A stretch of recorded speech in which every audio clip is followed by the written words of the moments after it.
everybody. Welcome to our third workshop. Thank you all for being here. I'm so excited to get started on this workshop. I think you all are going to enjoy our guest speaker this evening. I think gonna learn a lot. Our topic of our workshop this evening is on the topic of how do I prepare for a professional interview? So you're going into the interview, maybe you've gone to career fairs, maybe your mentors hooked you up and connected you with someone at their company. Maybe you've gotten some referrals somewhere else. Doesn't really matter. You are about to step into the interview. Maybe you've already had interviews before. This workshop is about how to think about interviews differently. We're bringing in guest speakers who are experts on this topic from around the world to give you insight and wisdom on how to make the most out of the professional interview. So this workshop is going to be about 45 minutes long with, and I encourage you to ask questions throughout the workshop. I'm going to ask you 3 questions during the workshop, which I'll have you answer. That's how you get credit for being here. You're now midway through the program so far. You should have already had your first conversation with your mentor. Hopefully you've already started setting up your second conversation with your mentor. If you have not, or you're struggling to get in touch with your mentor, please email support@ambition-in-motion.com. We need to take care of you so then you can get connected and make the most out of this program. So really, this program is all about how can you prepare for the first professional interview. Really, what you're selling your interviewer on is your ability, essentially your future potential opportunity. Essentially, you are selling them on your potential, because at the end of the day, people are not expecting you to come in and be the expert on XYZ topic. They are expecting you to be a willing learner and someone that's eager to gain knowledge and to be a better professional. If you can convey that, you will get the opportunity. But it will be competitive, especially in highly competitive industries. And I know that anybody that's in this program is more likely than not going into a career that's competitive. I mean, you would not have gotten a mentor had you not wanted to take your level, take your career, take your life to the next level. So with that said, I want to encourage you to keep your head up, keep applying, put yourself out there for more opportunities, and leverage the insight and knowledge that you're getting in these workshops to make yourself and to help you better prepare yourself for the interview. Now, before we get started into our main program, I want to ask you a quick question, and that question is, when it comes to the interview, how do you want people to feel about you? In other words, what feeling are you trying to convey about yourself when you are in an interview? Post in the comment section. I'd love to learn about that, because I think if we are more intentional about how we want other people to feel about us in the interview, our likelihood of actually having that happen increases substantially. I mean, I've talked about in past workshops, strategy, story, state, which I will talk about in a moment, but this is a really big part of the story part. Like, what is the story that you're telling yourself? Now, I think sometimes we can interpret that as psyching ourselves up, getting ourselves confident, getting ourselves pumped for why we're going to be successful. And I think that's great. But I think if we could take it to another level, that being intentional about how we want other people to perceive us. So if we want them to perceive us as confident, or if we want them to perceive us as knowledgeable, or if we want them to perceive us as eager to learn and having potential, it could be a variety of things. But what I really want you to do is I really want you to identify feelings that you want other people to feel about you when you enter their world. Because you can be intentional about that. Your likelihood of having them actually feel that is much greater. But if you don't set the intention, you have no idea how they're going to feel about you. You've got really no control over it. But if you intentionally think to yourself, I want people to think of me as confident. Okay, what am I going to do that's going to convey convey confidence? Really, it's all about whatever that feeling you want to convey. Make sure that you are taking actions and being intentional about ensuring that other people view you that way, and that you come in trying to actively think about actions that you can take that will help other people perceive you in that light. So let's start under the next part of our workshop. Now, I've talked about this in the past before, and I've talked about this in previous workshops, but one of the big things that I always love to stress is the 3 keys to success in the program. There are 3 of them. That is your strategy, that is your story, that is your state. I bring it up every single time because it is that important. And the reason why it's important is because if we are not honing our strategy, honing our story, honing our state, we are not setting ourselves up for successful. If we let someone else drive our roadmap for us, we could end up in a location that we do not want to be. But if we are intentional about our story, if we're intentional about our strategy, if we are intentional about our state, we are much more likely to get to where we would like to go. It's kind of like the law of attraction. When we put it out there, and we put it out to more people, and we're more intentional about what we want to accomplish, and we're more intentional about how we are going to convey our bodies and ourselves to other people, the likelihood that it comes back to us is much greater. So I want to talk about state. State is the most important thing. Like physically, where are you at in your life, in your world? What is going on? I don't care how stressed you are. I don't care how mad you are. I don't care how dejected you are. I don't care of anything negative going on in your world. If you can get yourself into a state conducive for being successful, especially for the interview, you will be successful. I'm a big proponent of power poses. I'm a big proponent of screaming at the top of your lungs and dancing out. In fact, I'd like to do that with you right now. So for the next 30 seconds, what I like you to do is I like you to stand up. I like you to shimmy it out. I like you to shake it out. I like you to scream at the top of your lungs. Just scream at the top of your lungs at the count of 3. 1, 2, 3. Yeah! Just let it out, let it loose, let it go, because you've got nothing to lose. I don't care if it's a popularity contest. I don't care if you're in a library. I don't care if you're in a house. What do you have to lose? This is not a coolness effort here. It's about making an impact and preparing yourself physically for being successful. What is the price of success? Getting yourself into a state conducive for being successful. Maybe looking a little weird to some of your colleagues, coworkers, or peers, but what is that cost to you in the long run? Nothing. They're going to say, you know, hey, what were you doing? Why were you dancing? Why were you screaming at the top of your lungs? You say, hey, I'm getting myself in a state conducive for being successful. Maybe they've never heard about it before. Maybe they've never learned. You can educate them on this. So don't worry about how other people are perceiving you when you are going to get yourself into a state that's going to level up your game, especially when it comes to the interview. Now, you may not want to do this in the office of a business that you are about to interview in, but you could certainly do it in the bathroom, in a bathroom stall. Get yourself into a 2-minute power pose.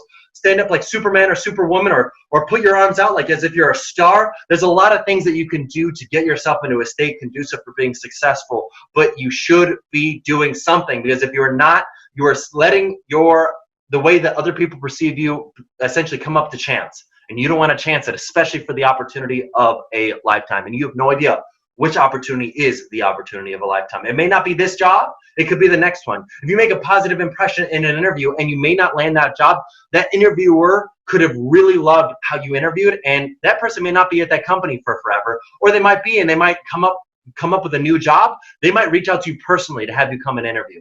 It's all about the relationship. It's all about how they perceive you. It's all about that impression you leave. Your state is critical. Now, what is the story you tell yourself for why you are going to be successful? This is something we kind of did earlier when I asked you, how do you want other people to feel about you in the interview? This is a great exercise to prepare yourself for a professional interview. If you are intentional about how you want other people to feel about you, you are going to put yourself into a position to succeed, because then you're much more likely to manifest that outcome. Literally, law of attraction, putting it out there. I want other people to feel XYZ about me. Confident, smart, intelligent, well prepared. I don't care what it is. Maybe it's a weakness that you have, but you like to have them perceive it as a strength. Maybe it's a strength that you have that you'd really like to amplify even as a greater strength. Doesn't matter, but set an intention of something. Because if you don't set an intention of something, it could be wild in terms of what they actually perceive of you. Now, the last key is your strategy. What are the things that you're going to do to make the most out of this interview? Are you going to come prepared with questions? Are you going to come prepared with doing background research on the company? Are you going to make an intentional, focused effort on taking notes during the conversation, so then you're asking poignant, direct questions to the interviewer that are relevant about his or her life? Are you going to do the things that you need to do to be the most successful in an interview, or are you not? So the strategies you're going to learn from our guest speaker later on in this workshop, I think you're going to really enjoy what our guest speaker has to say. But before we jump into our guest speaker, I want to talk about one final thing, and that is getting yourself into a routine that can help you prepare for an interview. One of the things that I like to do, have an accountability partner. This could be it could be anybody. But what you want to do with your accountability is you want to share with your accountability partner 3 things that you learned this week and 1 thing that you've done to get closer to that internship or job. What this does, and you might think this sounds silly, you might think this sounds crazy, it could be another student in the program, it could be a friend of yours, does not matter. But what we've learned, what we've observed is that students who land jobs and internships through this program are substantially more likely to actually land that job and internship if they told other people about their experience. One of the questions we ask at the end of the question is, on average, how many other people did you tell about your experience in the program? What we ended up learning was that when a student told 20 or more people about their experience in Ambition in Motion, their likelihood of also landing their job and internship was substantially higher than students who didn't. There's a direct correlation to you telling more people about your experience and what you're learning in this program to actually landing the outcomes you like than not. So I want to challenge you to identify an accountability partner. Share with them 3 things that you've learned this week and 1 thing that you've done to help you get closer to landing that job or internship. Now, the other big thing that I want to bring up with you is a referral program. So we are now starting to open up the applications. And 1, I'd love for you to be in part of the program again. You can get a new mentor, you're going to get new content, you're going to learn from new speakers. But more importantly, I want you to encourage other students to get involved as well. We have a referral program for you, so then you are discounted to get in the program next semester. Essentially, anytime that anybody applies, we ask them, how'd you hear about us? If they write in your name, you get credit. If you don't mind being an ambassador for this program, I'm helping encourage other students to get involved and take advantage of this. I would greatly appreciate it because it would help us make a bigger impact on more people, which is really what our goal is. So let's jump into our workshop. I'm so excited for you to meet our guest speaker. I'm so excited to transition into this next part of the workshop. Remember to answer the 3 questions that we asked during the workshop. That's how you get credit for being here within 24 hours of the workshop going live. If you got any questions, any concerns, any issues with anything at all, please email support@envision-in-motion.com. We will answer those questions, concerns, and issues. Thank you all for being here. I'm so excited for you to meet our guest speaker.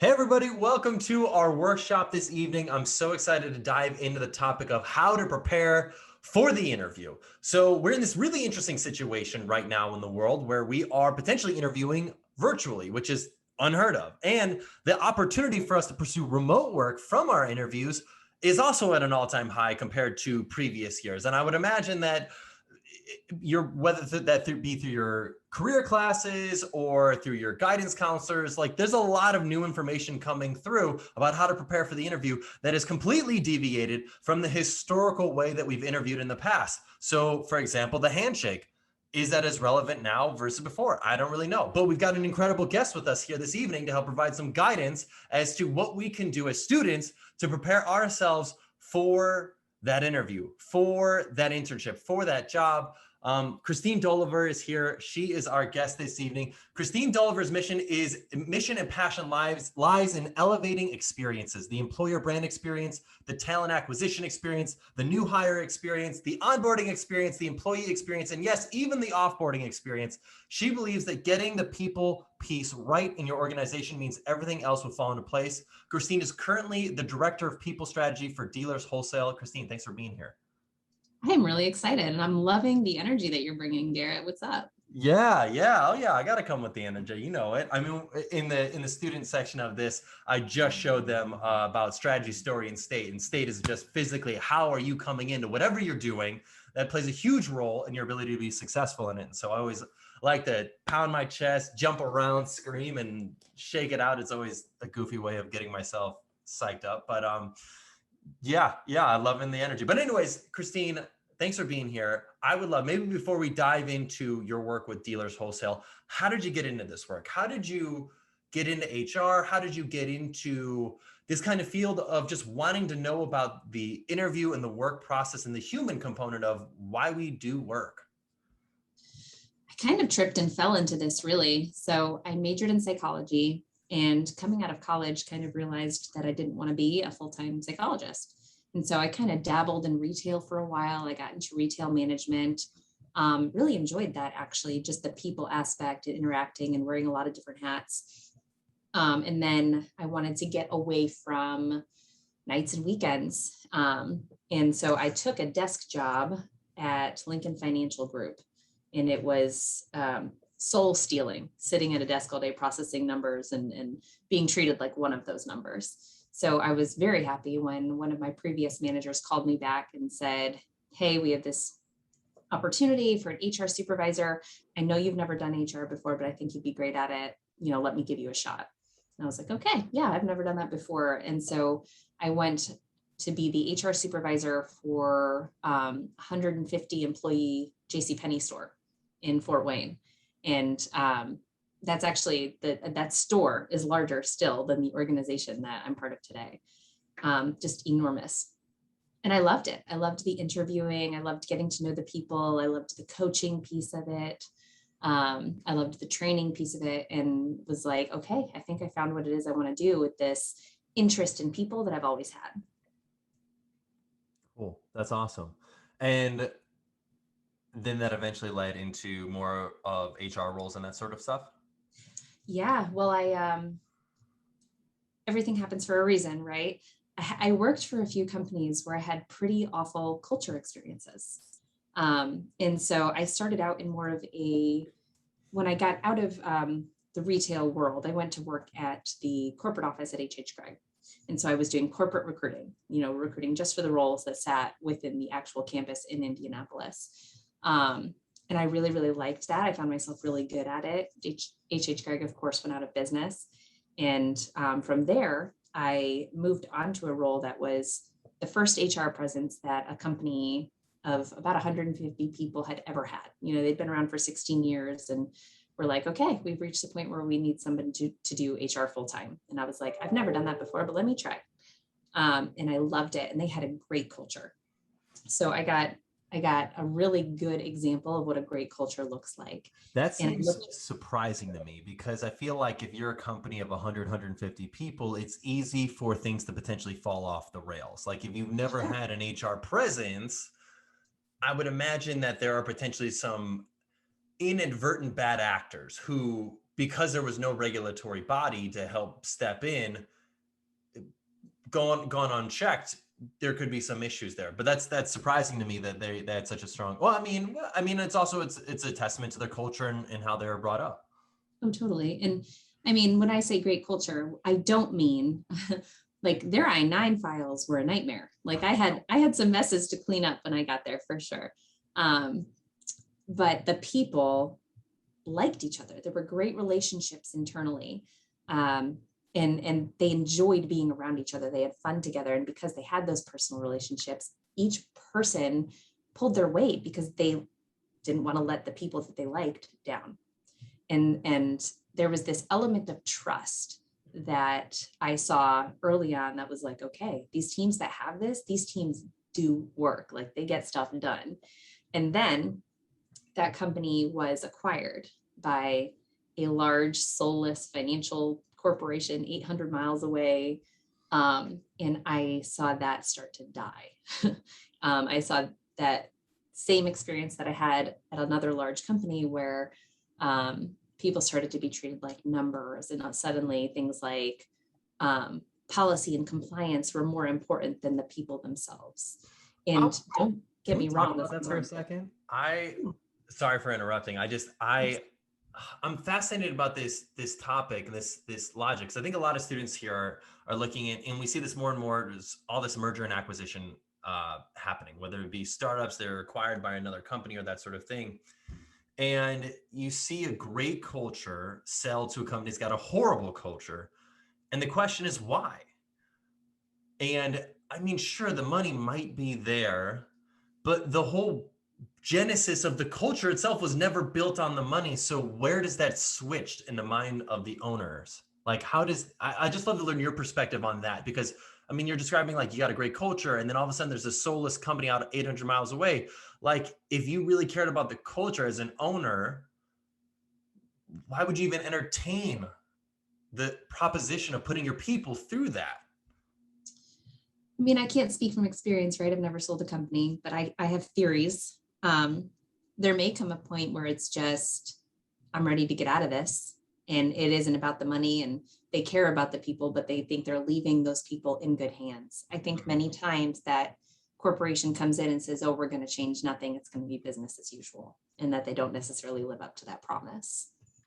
Ooh, that's interesting. This sparks an idea in my mind. I mean, I think we hear all the time about, and this is relevant to the interview process as well.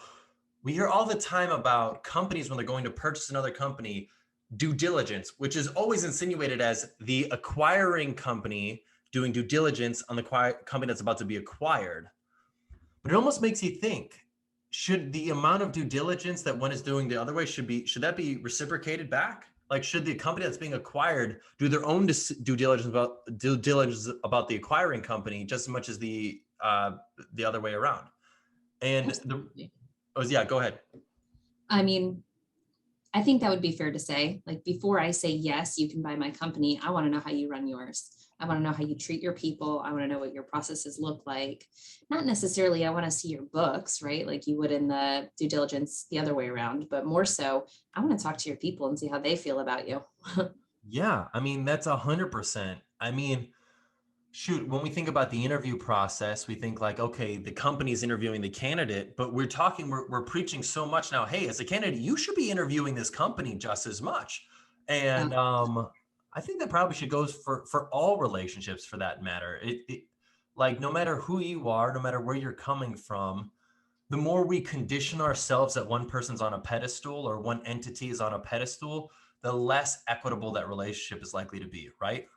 Absolutely. I mean, there's so much talk anymore about employee engagement.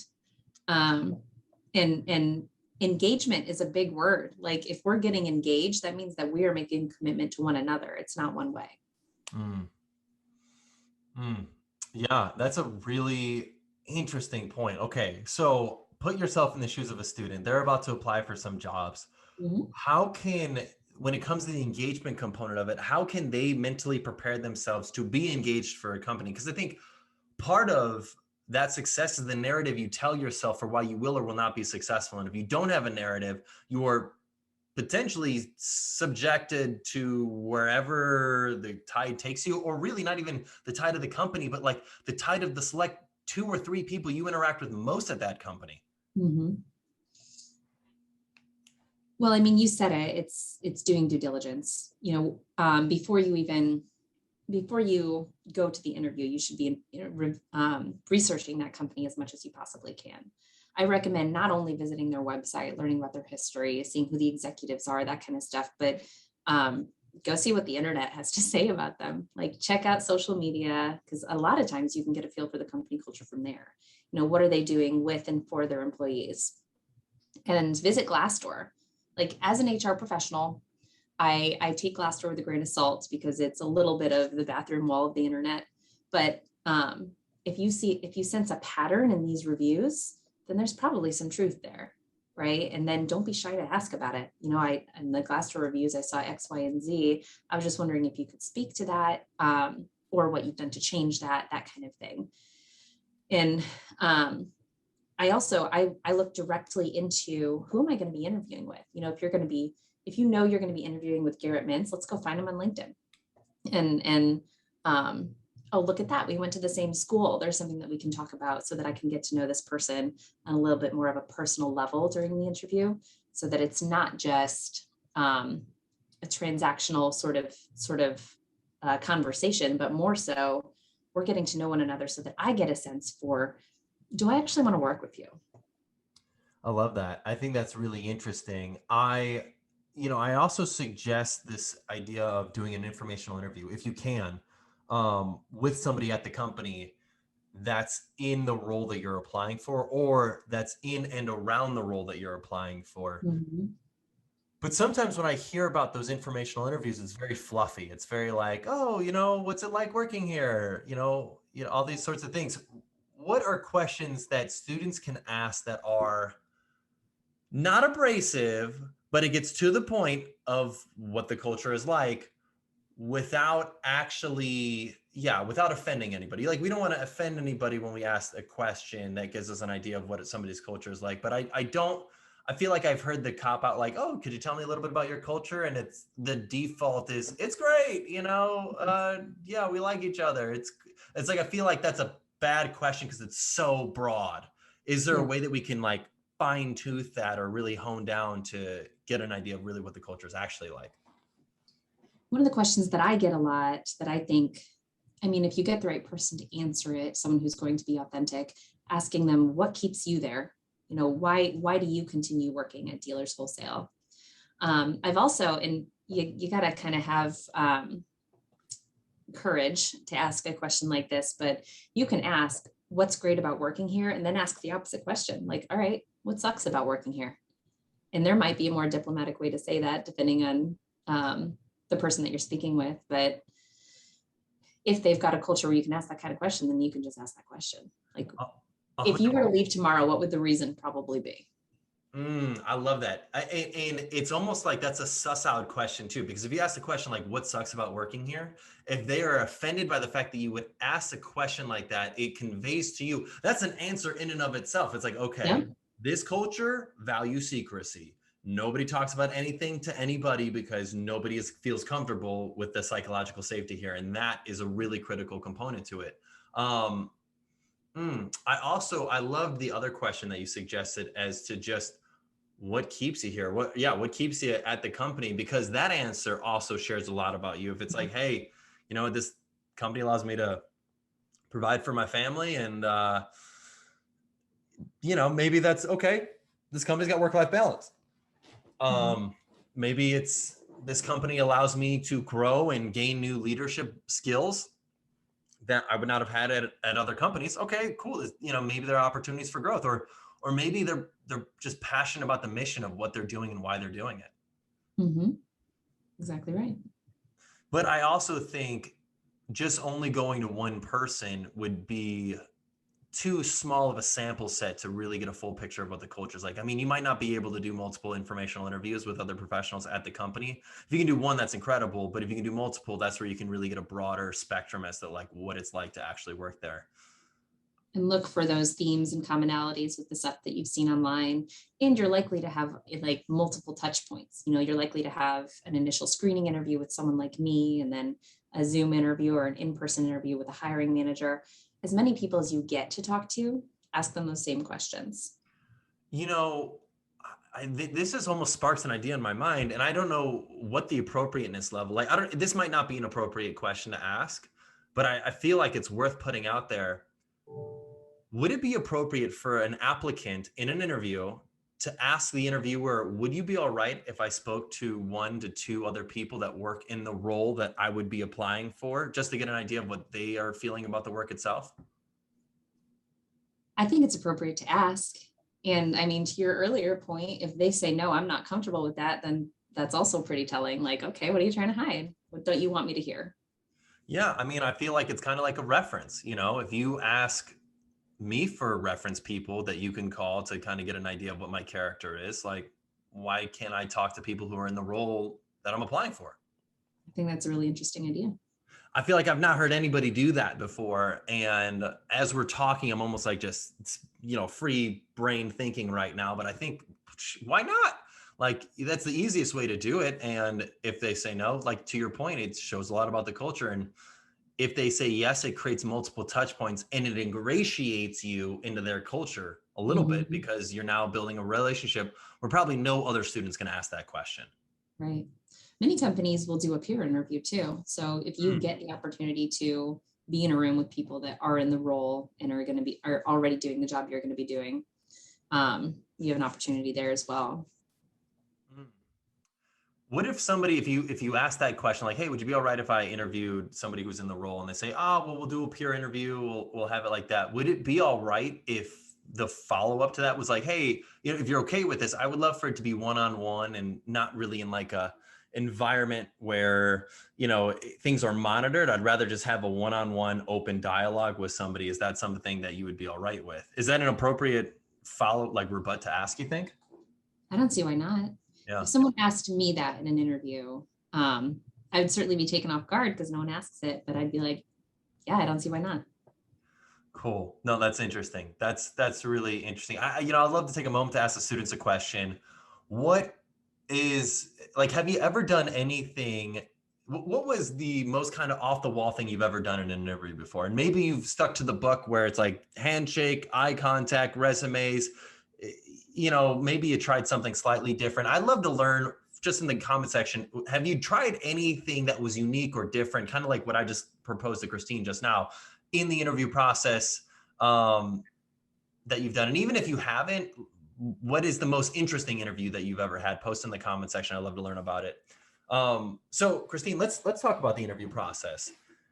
What can I do to prepare for that? What can I do to, and we talked about like researching, like who are the leaders in the company, coming prepared with questions. But maybe let's take a moment to talk about the resume. What does my resume need to convey to put me in a position to just garner the interview? Your resume should answer one main question, and that's, can I do the job? Like if someone's looking at your resume, they should look at it and be able to say, okay, based on X, Y, and Z, this person can do the job. Or at least my rule is really, can this person do 50% of the job? Because I can teach the rest, whatever that looks like. Oh, what was I going to say about that? I lost my train of thought, Garrett. It's all good. No worries. Let's talk about the cover letter then. Yeah. What does a cover letter do? How does that, I remember what I was going to say. Okay, cool. If you have the opportunity, like if you have access to the job posting and the job description, it's helpful to tailor your actual resume as much as possible to that. Like, if these are the specific points that they are looking for, how can you convey that you have done those specific points? Like it might be helpful for them to know that you're well-versed in Microsoft Office products, but like it's 2021, so is everyone else. So use that valuable real estate to speak directly to the job description and your qualifications and how they align directly with that. Technical proficiencies include how to work a fax machine, how to work a scanner, how to press print on the printing machine. I'm just kidding.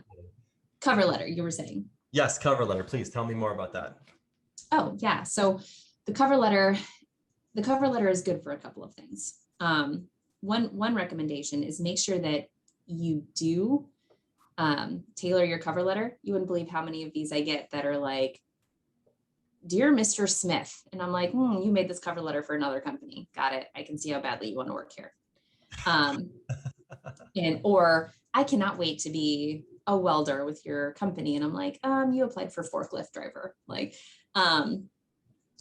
so my recommendation is definitely tailor it to the company that you're applying for. If you can find an HR contact and direct it directly to them, then that's great. The cover letter is the other half of the equation. So the resume is, can this person do the job? And the cover letter is, why would I choose this person to do the job over all of the other people who could do the job? So it's a way to set yourself apart. So talk about things that are unique to you. Like maybe you knew somebody who worked at this company when you were a kid and it's been your dream job ever since. That's going to make you stand out. Or maybe there's something that you can put in there about your work ethic. Like, while I was in school, I also worked 2 part-time jobs and helped take care of my sick grandma. That says something about your work ethic and ability to thrive in the face of a lot of pressure. It's also good for explaining special circumstances. Like, hey, you'll see on my resume that there's a 2-year gap here. I took some time off to take care of a family member who was sick. Or you'll notice that my resume is entirely in digital marketing, but I've been reflecting a lot and realized that what I really want to do is get out of an office and work with my hands. So when your resume doesn't answer all the questions that you need it to land the interview, that's where the cover letter can help as well. Well, I like that. I think that makes sense. The one thing that I really liked about what you said, and I want to extrapolate on that a little bit, because I feel like so often students, it was about this idea of what your experiences have been and how they pertain to the role itself. I think so often as students, we think like, oh, I've got a degree in marketing, or I've got a degree in mechanical engineering, or I've got a degree in whatever. And therefore I associate the roles that I can be good at or that I can appropriately apply to based on the nuts and bolts. This is what I assume an engineer does, or this is what I assume a marketing person does, or this is what I assume an HR person does. When in reality, so often what we're looking for in terms of as an employer is the skills that you apply to do that. So you could say, hey, maybe I went from digital marketing and I want to now get in HR. But what I did in digital marketing, there's a lot of skills that can be applied to HR that maybe to the untrained eye doesn't appear so obvious. And that's for you as the applicant, your job to convey that in both the resume and the cover letter. Absolutely. Like if you don't call that out specifically for me, I might not look twice at that resume. So I'll be like, oh, digital marketing, that's not what we're hiring for, and move on. Yeah, no, that's cool. That's really interesting. Okay, let's talk about the interview itself. I'd love to know, well, one, have you, like, in terms of interviewing candidates, what was the most unique interview you've ever done? Like, what was an interview with, like, have you ever interviewed a candidate where you just were blown away and you're like, whoa, we need to hire this person. This person is incredible. What about them made them so incredible? What about them just stood out where you're like, we have to hire this person? This person was just absolutely just off the charts. I want to answer you with a specific example, but I'm actually struggling a little bit. I can say the people with whom I've gotten off the phone and been like, I know that's the person. I can just feel it in my gut that that's going to be the person. Oftentimes we're not talking about work the entire time. It comes out in obstacles that they've had to overcome to get to where they are today. That, to me, there's grit associated in there. And those are the people that you can put in just about any situation and they're going to succeed. So I think the people who have had the best answer to those types of questions, that's who's really stood out to me. Yeah, I love that. I think it's a combination of that grit, because it's part storytelling. It's the ability to communicate and listen. But the other part, I think, is also the ability to ask questions about the interviewer, him or herself, because so often people love to talk about themselves. And if you ask me one question, I spend the next 30 minutes answering that one question all about me. There's nothing in my world that could be so interesting to you that you could be enthralled for 30 minutes of a response to one question that you'd be like, I must hire this person. He's answered all of my questions. More often than not, people care about themselves and things that are going on in their world, right? Very true. That's very true. I'm trying to think too. It can be difficult. Interviewing can be very difficult for people who are not naturally social. Because now we're putting you in a situation where you have to talk about yourself in a positive light for 30 minutes or whatever. And if you're not somebody to whom that comes naturally, then that can hurt you a little bit. I'll tell you, I used to hire IT people, software engineers, and this is not a knock on anybody, but these are people who prefer to work by themselves in front of a computer. So, probably 8 times out of 10, it wasn't the most enthralling conversation I'd ever had, but it was the people who could tell me a story about what they had done to overcome or how they've succeeded in a difficult situation that I was the most drawn to. And so, I'll give that advice as well. Like, if you are not naturally social, if you're not naturally good at talking to people, psych yourself up and beat your chest like Garrett does, and practice. Talk to yourself in the mirror. I am somebody who's naturally social, and I'm still talking to myself in the mirror on the way to an interview. That's interesting. I wanna flip it a little bit, because I think there's another layer of the interview process that is not talked as much about the students, but I think it is something that's important to acknowledge, because I think we're starting to see some more psychological research that's coming out about this. That is, as interviewers, we have our own unconscious bias. We are much more likely to like others that are like ourselves. Just, it's natural, like unconscious bias. We're much more likely to like others that are like ourselves. As the interviewer, how do you overcome this unconscious bias? How do you check yourself from hiring people that are like you versus hiring people that are right fit for the role? This takes reflection. And I'll be honest in that many recruiters out there, they don't necessarily have this down, and I'm not going to claim to be perfect either, but now I'm training right now. I'm training someone else on recruiting. And so this is something that I had to address with her as well, is when I am interviewing, I'm looking for 2 things. Does this person align with the core values of my company? So I'm really listening for those behaviors that demonstrate those things, or those experiences that demonstrate those things. And do they have the skills to do the job based on what we talk about? When I get off the phone, I sometimes have to ask myself, am I so excited because this person is a great fit, or did I just like them?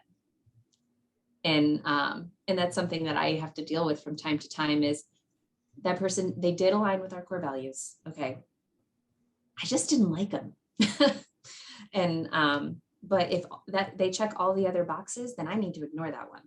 because that is personal bias at that point. And things like that we had the same major or went to the same school or both grew up in the Northeast, those things don't matter. They don't. However, if we're a student, we're thinking about this, not every interviewer is as self-aware as Christine is. And a lot of interviewers have bias. So if we're looking at like, how can we cheat the system? Find as many bridges to that interviewer that are maybe they're not even relevant at all to the work itself, but like, if they like you, they're much more likely to hire you. If you have the same alma mater, if you play similar sports, if you like similar sports teams, if you like similar hobbies or activities, like vacation spots, types of foods, if you can find the bridge, that gap, that thing that they also like and enjoy, they're much more likely to like you because they're unconsciously biased to favor people that are more like them. Because they're humans. Because they're humans. Oh yeah, but as humans, like we can't get rid of that bias. Like that's the thing. It's very difficult to do that. But you know, if you're a student watching this, recognize you don't give yourself any brownie points by not trying to find opportunities and avenues of mutual connectivity between you and your interviewer. No, you should, because this is also an opportunity to begin building a relationship. Chances are this isn't the only time that you'll interact with this person. And to your point, they are a lot more likely to hire you if they like you. So there's two sides of this. So like Christine with her HR hat on is those things shouldn't matter. Christine with the HR hat off, unfortunately they do. Well, yeah, I mean, we just recognize that there's bias. And I think that's an important part of the conversation. I think if you're a student and you get straight A's and you think like you're hitting all of the check boxes that you think you need to have to be considered an incredible candidate for a role. But in the interview, you don't make any effort to connect with the interviewer or really build a rapport with them, and you don't get the job, you might think, well, shoot, somebody who had a much lower GPA than me ended up getting the role. They're not as good as me. Perhaps that's the truth, but oftentimes there's bias that goes into all of this, and it's difficult to remove that. It's just kind of a fact of life, and something that we have to try to put our best foot forward to getting ourselves into the right spot. So let's talk about the post-interview process. Let's say the interview's over. What is an order of operation? What are things that you would suggest students do to really not just to seal the deal, but really show that they're interested and they enjoyed their experience in the interview process? This is so simple, but I almost never get them anymore. It's just a thank you. Like, if you have the opportunity to ask for the hiring manager's email address so that you can send them a thank you, they're probably going to give it to you. And sending them that thank you will probably be like the only one that they get this week, because it's just not standard anymore. If you want to blow somebody's mind, handwritten note. Yeah, I mean, if you own a piece of paper even, then I would go that route. I love that. That's cool. And follow up.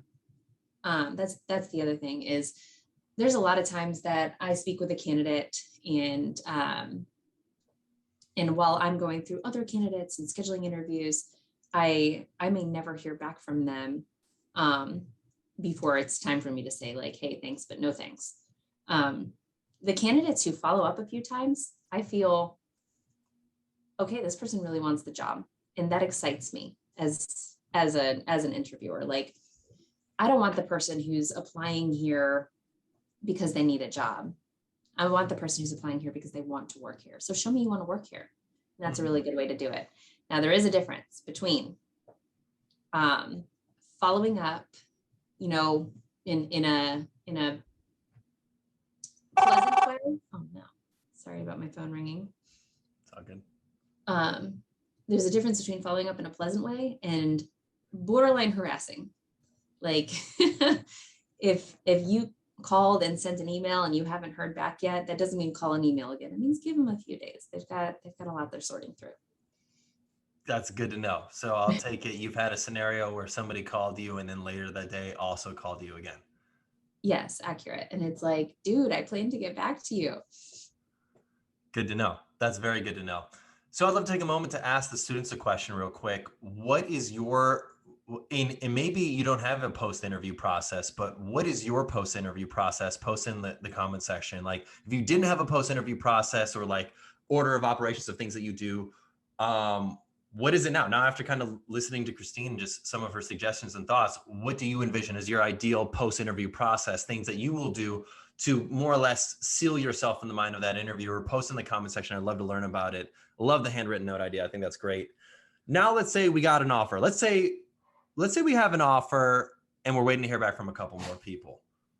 What do we do? How is that appropriate? What is the most appropriate way to handle that situation? In my mind, it's to tell them, it's to be honest. Like, hey, thank you so much for this offer. I'm really excited about it. I want to make you aware that I am interviewing other places. I'm expecting another offer later this week. Would it be okay with you if I took a few days to think about it and vet out that other offer? If they say no, then they probably suck anyway. If they're just like, no, in that case, the offer's off the table. It's like, all right, that kind of tells me that maybe I didn't want to work here anyway. Most of the time they're going to say yes. And not only that, but for most students, it's like you're not starting this role right away. You're starting this role months out towards the end of the spring semester. So like, it's not like they need to know, like, they're not saying like, hey, start on Monday. It's a pushed out decision either way. That's fair. Yeah. So chances are, telling that company, hey, I need a few days to think about it, I'm vetting out some other offers, is not going to hurt them. And if anything, and I shouldn't show my cards like this, but I will, if I have a candidate who I really, really want to work at my organization and they tell me, I'm expecting some other offers, do you mind if I vet those out? I'm going to say, yeah, of course, because I want to be the cool employer they want to work for. And now I'm going back to the hiring team and the finance team saying, what else can we do to make sure that we get this candidate? So never lie, because your lie will find you out. But be honest, and sometimes they'll end up sweetening the pot because they want you. That's cool. That's really interesting. What if you get an offer, you accept that offer, and then you get an offer for a different role that you like better? How do you handle that? That's rough. Like this scenario where they've got like months before they actually would start. Right. Whatever you do, don't ghost them. Don't just suddenly become unresponsive. That's a way to burn a bridge. You never know when you're going to run into that person 3, 5, 10 years in the future. And they might be like, oh yeah, I remember you. I would just be transparent. Like, hey, listen, really like your company, really enjoyed the interview process. I need to be honest here. I found something that is more suitable for me and my career path and the choices that I want to make. I would love to keep a relationship, but I need to pursue this other opportunity. Yeah, that makes sense. I mean, there might be some people that still feel like the bridge is burned, but I don't know. Yeah, but I think it's sticky, but it's better to be honest and let them know than, I don't know, if you just say, hey, sorry, my grandma died, so I can't show up in 4 months for my first day. Like, that's not better. Yeah. What if you have 2 offers at the exact same time? How do you handle that? So I would know going into this process what your non-negotiables are. Like, what is most important to you in a company that you want to work for, in the offer itself? Like, maybe the most important thing to you is work-life balance. And so the one thing that you really want to negotiate on is PTO. Like, know that going in so that you're not blinded by the dollars. Like, if money isn't your main motivating factor, know that about yourself. For some people, it's about personal fulfillment or a calling or personal growth. Like, you might be somebody who's willing to start at the very bottom because you see the opportunity to go somewhere with this company. Know that going in so that you're not blinded by other factors from this offer. Also, trust your gut. Like, if you were rubbed the wrong way by something the interviewer said, then don't just brush that off. Like, listen to that and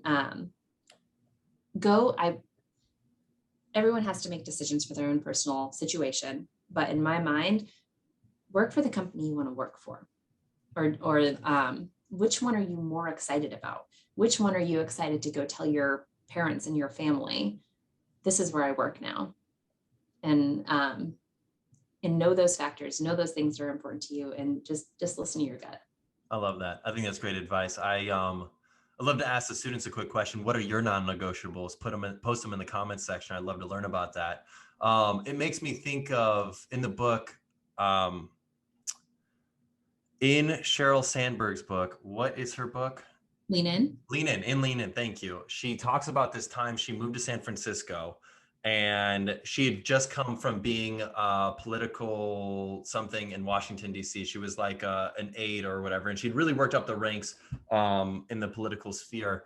But when she moved to San Francisco, she had no offers. For like a year, she didn't have an offer. And then all of a sudden, she gets 2 offers from like 2 separate legal firms, and then she gets an offer from Google. And at the time, Eric Schmidt is the CEO.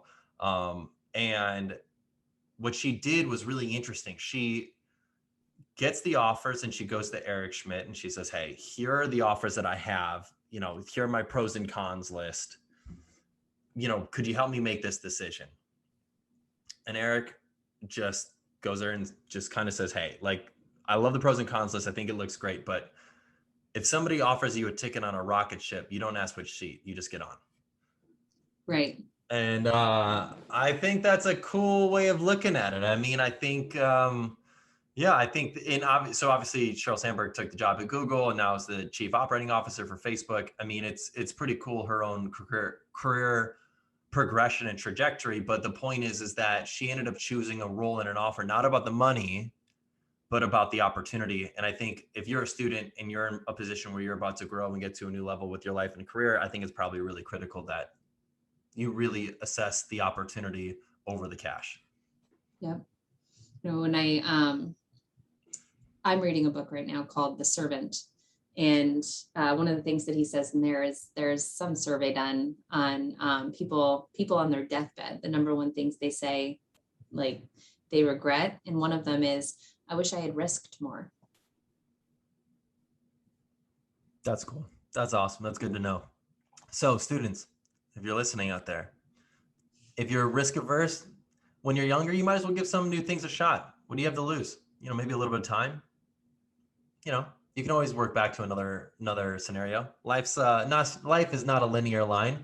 It works in multiple directions. And shoot, if you take a risk and it works out, it's probably pretty worth it. Well, Christine, this has been a great workshop. This has been really, really insightful and interesting and fascinating. I feel like I've learned a lot from you today. Students, thank you all for being here. Christine, thank you for being here. The last question I have is, Christine, how can our students connect with you, learn more about you and your work? Are you all right with them connecting with you on Facebook, LinkedIn? Yeah, absolutely. And I'll put the offer out there too. Hopefully it's like one class, not a whole university, but if anybody's preparing for an interview and they're like, shoot, I just don't know what I'm doing, they can feel free to reach out to me personally. So on LinkedIn, I'm Christine Dolliver. On email, I'm cdolliver@dealerswholesale.com. Cool. Awesome. Christine, thanks for being here. Students, thank you for being here. I look forward to seeing you at our next workshop. Have a great rest of your evening. See you, everybody.